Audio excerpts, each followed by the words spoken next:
Avec Cathy Dezouter, vous êtes déléguée régionale d'uniformation. C'est l'OPCO, l'opérateur de compétences de la cohésion sociale, c'est-à-dire? Oui, l'OPCO de la cohésion sociale, c'est l'opérateur de compétences d'un secteur très varié qui va de l'aide à domicile, à l'animation, au tourisme social et familial, jusqu'au HLM, à la sécurité sociale. Donc c'est très très large et ça couvre des métiers très divers. C'est des entreprises qui n'ont pas d'actionnaires, comme on dit, ou comment ça s'organise? Actionnaire, c'est quoi ça? Donc vous n'avez pas d'actionnaires, c'est bien ça. Ce sont des métiers qui recrutent actuellement. Qui recrutent énormément et d'ailleurs bien souvent c'est peu connu. Et ça explique la présence d'uniformation à ce salon Jeunes d'Avenir parce qu'on a des métiers qui, à mon avis, peuvent plaire aux jeunes, qui sont ancrés sur des valeurs d'entraide, de bienveillance, de solidarité, de respect. Ce sont des mots importants dans cette période et ce sont des métiers qu'on a envie de faire connaître, qui sont très divers. Ça va de l'animation, du métier d'animateur, au métier de la petite enfance, à l'aide à domicile, mais aussi à des métiers très connus, celui du secrétariat, de la gestion, de la communication. En fait, on recrute aussi sur des métiers transverses. Et justement, l'accompagnement social dont vous avez parlé, c'est un métier essentiel actuellement, c'est pour la cohésion sociale de la société, on va dire. Ah, on a besoin de nous en ce moment. Enfin, alors, on va dire qu'il y a des structures quand même dans le secteur de la cohésion sociale qui souffrent actuellement de la crise, comme d'autres entreprises. Dans le secteur de l'animation, on est au chômage partiel en ce moment, avec tous ces confinements. Dans le secteur de la petite enfance, dans le secteur du tourisme, bien évidemment, qui souffrent. Mais de l'autre côté, on a des structures en première ligne, telles que l'aide à domicile et celle de l'accompagnement social.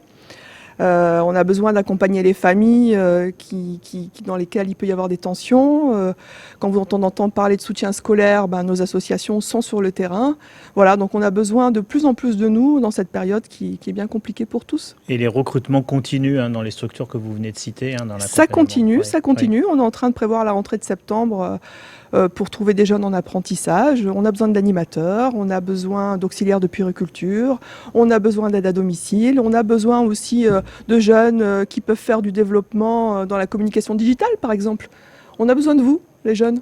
Et alors justement, vous accompagnez les jeunes qui veulent intégrer ces entreprises de votre secteur, même s'ils n'ont pas de formation, vous les accompagnez notamment par l'alternance et c'est nouveau pour vous. Alors c'est nouveau pour Uniformation, on peut dire que c'est nouveau parce que on développait bien évidemment, ça a toujours été notre mission quand on était OPCA, c'est un terme barbare, quand on était OPCA, on développait déjà les contrats de professionnalisation, mais pour nous l'apprentissage c'est plutôt nouveau parce que nos associations n'y avaient pas vraiment accès et on a un gros challenge devant nous parce que certes les contrats sont certainement plus faibles chez nous que dans d'autres secteurs d'activité, on démarre, mais là moi je vois en un an on a déjà doublé le nombre de contrats en alternance et c'est pas fini. Sur quel métier par exemple? Sur quel métier? Je vais me répéter, sur le métier d'aide à domicile, d'animateur, sur la petite enfance. Mais j'aurais envie de dire aux jeunes, s'ils nous écoutent, allez voir l'association qui est à côté de chez vous, parce qu'elle ne sait pas. Elle n'est pas au courant. On a beau les informer tous les jours sur le terrain, elles ne savent pas qu'aujourd'hui un contrat d'apprentissage, c'est une vraie opportunité pour elles, que financièrement, c'est extrêmement intéressant parce que l'État nous soutient et franchement merci l'État parce que ce qui est fait aujourd'hui c'est formidable. Ça aide nos associations à recruter sur des postes auxquels ils n'auraient même pas pensé, c'est-à-dire qu'on a des directeurs qui ne recruteront pas d'assistantes RH parce qu'ils ne savent pas que c'est une opportunité pour eux. Donc allez les voir, allez leur proposer vos services sur tous les métiers transverses. Vraiment, vous avez des opportunités dans le secteur de la cohésion sociale, on recrute. C'est aussi votre rôle, vous, OPCO, opérateur de compétences depuis la nouvelle loi sur la formation professionnelle, d'aller voir les entreprises, de les conseiller, de leur dire on est là aussi pour vous accompagner, notamment par la formation professionnelle. Voilà, et malgré cette période de télétravail, malgré ces moments où tout se fait à distance, c'est vrai qu'on multiplie les réunions d'information, qu'on multiplie, qu'on pousse nos employeurs d'ailleurs à participer au job dating qui aura lieu du 10 au 12 mai dans le cadre du Salon Jeunes d'Avenir. On les informe, on les conseille, on leur explique comment ça marche de recruter en alternance. On est là pour les accompagner. C'est notre job. Voilà, donc vous l'avez dit, si un jeune qui cherche du travail peut aller voir l'association dans son quartier. Peut-être que cette association peut recruter, notamment sous la forme de l'apprentissage, des aides 5 000 € pour les moins de 18 ans, jusqu'à 8 000 € pour les plus de 18 ans, ce qui n'est pas rien pour l'employeur. C'est énorme et en plus, il y a aussi des possibilités au sein de l'OPCO sur les aides à la fonction tutorale. Enfin, je veux dire, quand on a cumulé l'ensemble des aides, on va dire qu'un contrat de travail pour un jeune qui est présent 3 jours semaine, ça va coûter entre 50 et 300 € par mois.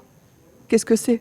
pour un jeune qui sera présent et qui va apporter de l'innovation dans la structure, qui va apporter quelque chose de neuf qu'on n'aurait même pas imaginé. Voilà, cet encouragement pour les entreprises à embaucher des jeunes en apprentissage. Merci Cathy Dezouter, qui est déléguée régionale d'Uniformation et qui intervient dans ce challenge alternance et stage organisé par AEF et par France Bleu Provence. On se retrouve très vite pour parler emploi. Merci à vous. Retrouvez tout France Bleu sur francebleu.fr.